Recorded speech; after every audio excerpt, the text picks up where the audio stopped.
చూడండి అన్న, మనం మొన్న క్లాస్లోని కొన్ని డబ్ల్యూహెచ్ వర్డ్స్ వాటి తెలుగులో మీనింగ్ ఏంటి కొన్ని ఎగ్జాంపుల్స్ చూసాం కదా. ఇప్పుడు ఇంకో కొన్ని వర్డ్స్, ఇవి మోస్ట్లీ మనం ఎక్కువ తరచుగా వాడం, కానీ ఇవి కూడా మన లైఫ్లోని మాట్లాడేటప్పుడు ఇంగ్లీష్లో మాట్లాడే అవసరం అనమాట. ఏంటి ఆ వర్డ్స్ అంటే how many pens do you have, నీ దగ్గర ఎన్ని పెన్స్ ఉన్నాయి. ఎంతమంది, how many members came to the class, ఎంతమంది క్లాస్కి వచ్చారు.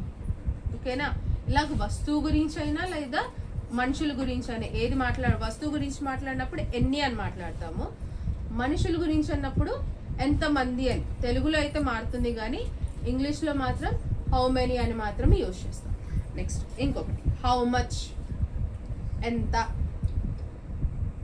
How much is this chalk piece, ఈ చాక్ పీస్ ఎంత అని అడగాలి, కాస్ట్ గురించి అడగాలి. అలాంటప్పుడు హౌ మచ్